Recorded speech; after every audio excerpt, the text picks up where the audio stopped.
Hey, what's up, guys? Welcome back to the most inconsistent channel on YouTube, Rev High Drive Happy. I know that I said I was going to do a whole build series on the CRX over the winter. I think I released one episode. I filmed some stuff, and I will work on the car and forget, and then it's just like, whatever, I just want to get this done.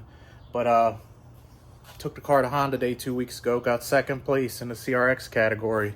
Pretty stoked about that, considering the competition. The first place car was like a B series, supercharged, all-wheel drive, rear mounted radiator, carbon fiber wide body panels, like a crazy build compared to what this is.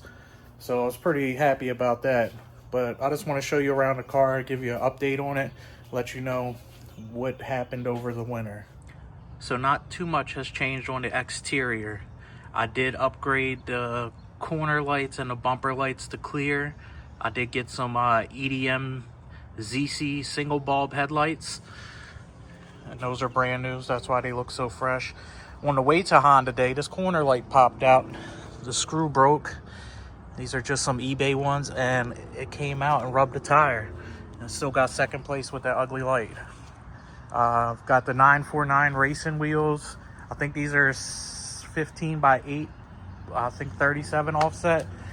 I have the fast brakes kit on this with the 11-inch Volkswagen Corrado rotors, and they're made to use a stock Integra caliber, but I got these blocks for piston. These are pretty much the same as the Willwoods. They have Willwood pads in it. On the back,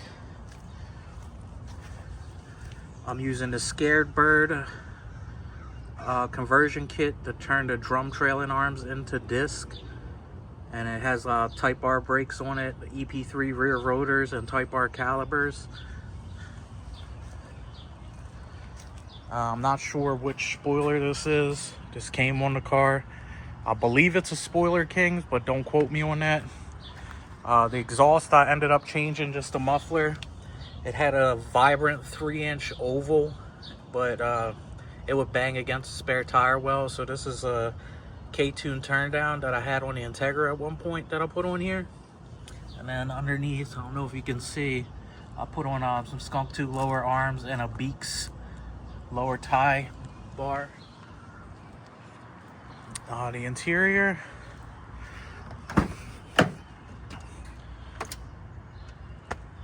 just some Integra seats.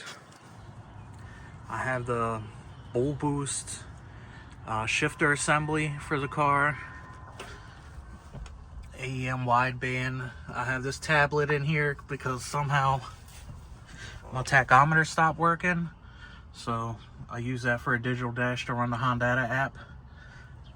I've got the P2P floor mats.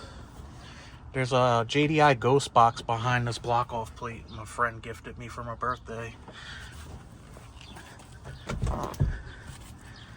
Made this carbon fiber cargo cover because the one that was in here was trashed. I'm still going to figure out what I'm going to do for this rear carpet. I've seen P2P makes a EF hatch rear carpet, so I'm hoping that'll fit a CRX, but I'm not 100% sure how far the seats sit back in the EF hatch. Skunk 2 strut bar in the rear. But most of the changes were in the engine bay, so we'll get to that right now. So here's the engine bay. I mean, I try to make it look as simple as possible. You can see the EEM headlights, single bulb. There's a relay down in here to make the high beams and low beams work, because on a stock setup, when you turn on the low beams and then switch to high beams, both bulbs light up, and you don't want that because I guess it'll burn the bulb out quicker. But starting at the very front, you got the PLM tucked radiator in here. Just a little eBay overflow down here. Speed Factory, coolant neck. And one thing I don't like about this EF chassis is everything's so tight in the front. So I had to loop the top line like this instead of going directly to it like you would do like a Civic or an Integra, just because the line would either kink or the fittings are so close together you would only have like an inch of hose, if that.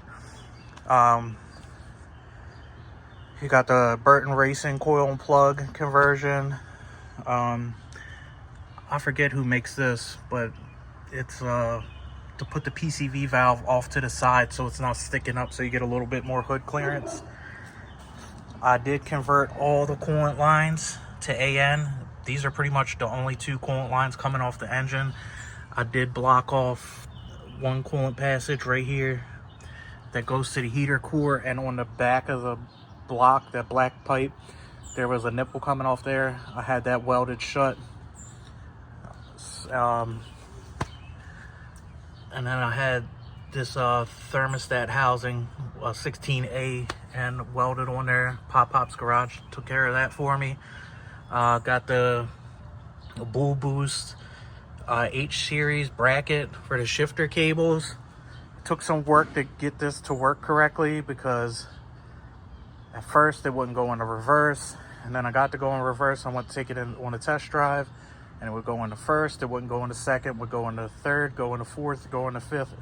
So I had to modify, I don't know if you can see it, this piece right here, I had to cut like between 1/4 and 1/2 inch off of it, and then rethread it, and then adjust it just to get everything to work correctly. Got a ABES fuel rail on here with a Marshall fuel pressure gauge, and then it comes around back here to a K-tune fuel filter, and then there's 90s into the wall, and then it exits over here. That's the return, and then it's got a Holley fuel pressure regulator on there. I did an Integra master cylinder and booster, 70mm blocks throttle body, and I ported the intake manifold out, got rid of all the butterflies and opened everything up. Drives pretty well. For the hush performance, I opted not to go with the chrome reservoir, so I just use an OEM one. I flipped the bracket on it. I don't know if you can see where that little nipple is, but that's where it came out originally. And then just notched the bottom, and then there's like a little spacer, and this hole was already here. I believe the resistor box bolted right here originally. Skunk 2 strut bar. This car has innovative mounts. The axles are still giving me somewhat of an issue, but not too much. I ended up tucking all the headlight harnesses and the brake lines. The proportionate valve is actually inside the car. I don't know if you're going to be able to see it, but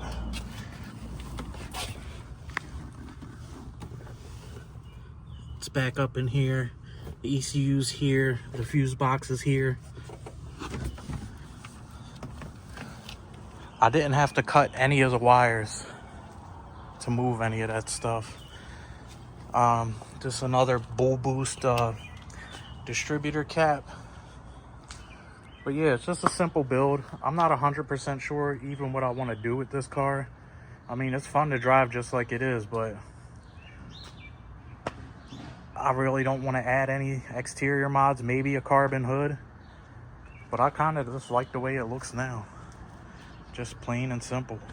I probably want to do another lip also, like the Jay's Racing lip. But other than that, I mean, there's not much to really change on this. I don't want to build this to an all-out track car. I just want to keep it nice and clean and functional. I mean, this car didn't have any carpet or anything when I got it. This is a stock interiors carpet. The fitment is okay. Back here, it bunches up a little bit, but all this fits really nice. My favorite part is the shifter assembly. Had to trim the console. Took me a while to do that to get this to fit right, but this thing just shifts so nice.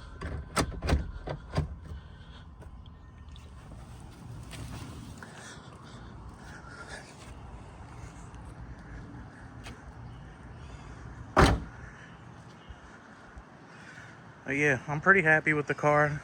I do want to probably find a red center section Put that on just to switch it up a little bit. I was able to get a CRX license plate. I think that's another cool feature on the car. Yeah, so that's pretty much it for the CRX update. I don't know if I mentioned it, but it does have the Hush Performance hydro conversion on it. That makes it feel a lot better than the cable that was on it before, and then that Prelude shifter that was on it felt like crap. So everything that I did to the car was to make it more drivable and more comfortable. It's got D2 coilovers on it also. They ride pretty good. I can't lower the car much more because the axles will start binding like crazy. I did have it slammed all the way, as low as the coilovers would go, which isn't even that low. And left and rights it was binding. So raise it back up and it's manageable now. But if you have any questions about the car, feel free to ask. You know, I'll always get back to you guys. But I just wanted to give you an update. I want to tell you guys I'm going to try to film more, but we both know that's a lie. As far as the Integra, this car hasn't been started since November. You can see just how dusty everything is. Haven't done much to this.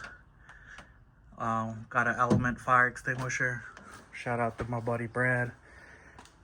I have been fooling with this white car a little bit. I pulled the engine back out. I'm in the process of converting this OBD1 harness to the OBD2 plugs for the distributor, the injectors, the alternator. But this was an automatic harness, so it's a little bit of a learning curve for me because I had to figure out which plugs aren't used. But yeah, this thing's been sitting for like years. I want to go back in and redo all this fuel tuck and all this stuff, but I want us to make sure this car starts and runs first. This is a B20 VTEC. Just has blocks LMAs on it, and then this like a Victor X manifold, just bolt-on stuff. I'm not 100% sure what the purpose of this car is going to be, but it's also going to be a full interior car. I have one race car, that's enough.